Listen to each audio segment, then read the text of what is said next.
मैं संजय सहनी, जिला मुजफ्फरपुर, बिहार, तमाम श्रोताओं को नमस्कार करता हूँ। देवी गीत दुलड़ी माई कांवड़ भजन भोला के शहर में के अपार सफलता के बाद आइए सुनते हैं भोजपुरी दुनिया के सुपरहिट गायक एवं गीतकार मनोज तिवारी सोल्जर के आवाज में इस साल का सुपरहिट एल्बम माई मशहूर हो गईलू, माई मशहूर हो गईलू, जिसे संगीत से सजाया है संजय सिंह मिकलू, जिसको आप सुन रहे हैं देवचरण फिल्म के माध्यम से, जिसे आप तक पहुंचाया है गौरी साउंड तलवा पोखर कोटवा बाजार, Sonali sound Belwatia Pipra Kothi, Sanjay sound गंगौलिया, Gurjeet sound नगवा बाजार, कुशवाहा साउंड जनता बाजार। स्टेज शो के लिए संपर्क करें 9955659130।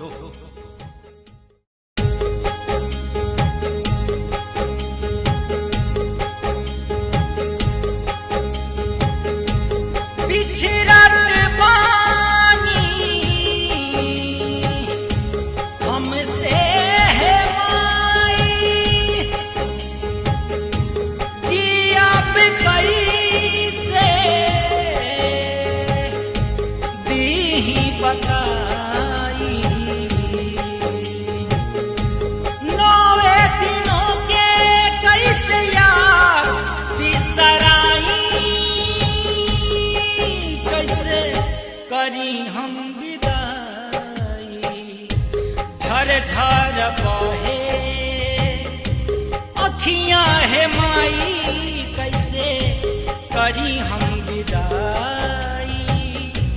करी हम विदाई, नौवे दिनों के कैसे यार बिसराई, कैसे करी हम विदाई, झर झर बहे अखियां है माई, कैसे करी हम विदाई,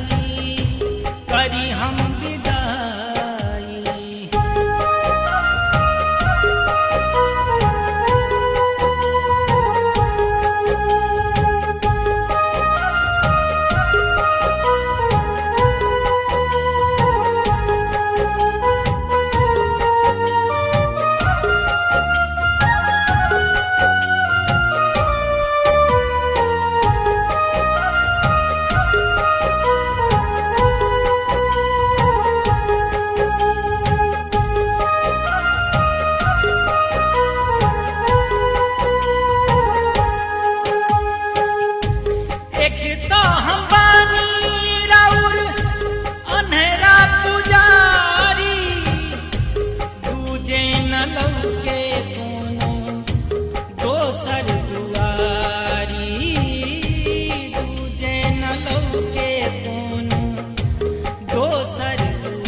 हमके जाई, कैसे करी हम विदाई, नौवे दिनों के प्यार है माई, कैसे करी हम विदाई, करी हम विदाई, नौवे दिनों के कैसे यार बिसराई, करी हम विदाई।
बाटी निहारे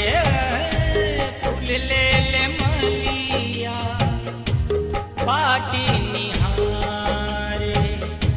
कैसे के होई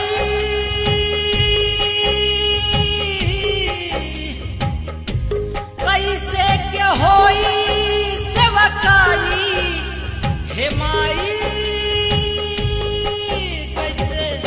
करी हम विदाई नौवे दिनों के प्यार हे माई कैसे करी हम विदाई करी हम विदाई नौवे दिनों के कैसे यार बिसराई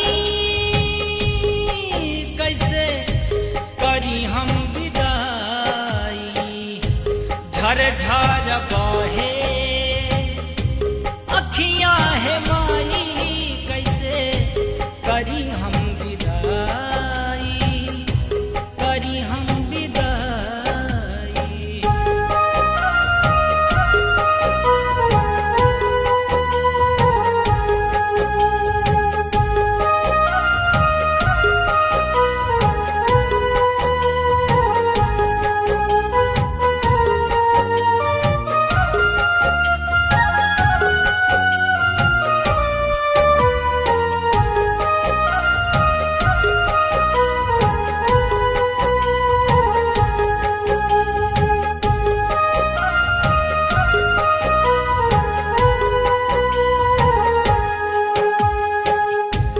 आइल नवरात्र तो झूमल रहे दुनिया गौवा समाज मिली गैलस सगुनिया गौवा समाज मिली गैलस सगुनिया सोल्जर के दिहानी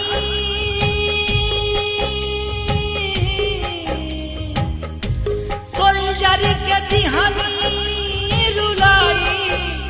हे माई कैसे करी हम विदाई नौवे दिनों के